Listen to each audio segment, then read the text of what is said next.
Psalm 39 verse 1 tot 14. Dawid bely hier dat hy 'n mens is. Hy besef dat hy in die teenwoordigheid van God niks is nie. Dat hy niks kan doen sonder God nie. Besonders dat Dawid wat die groot koning genoem word, dat hy besef dat voor God, voor die koningskap van God, is hy eintlik niks nie. En dan in vers 13 roep hy hierdie uit: Hoor tog my gebed, Here, luister na my hulpgeroep, moet tog nie koud staan teenoor my trane nie, want ek is net op U beskerming aangewese. U alleen sorg vir my, soos vir al my voorvaders.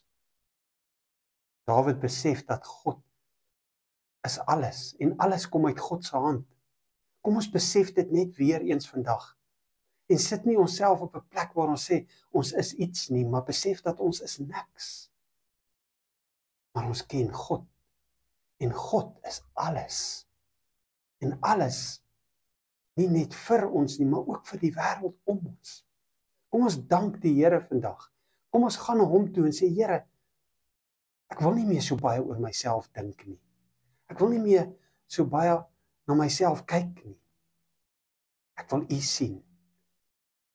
Wees U my beskermer. Wees U my Vader wat vir my sorg. Mag ons dit so kan uitroep soos Dawid, om te sê, die Here is my versorger, my redder.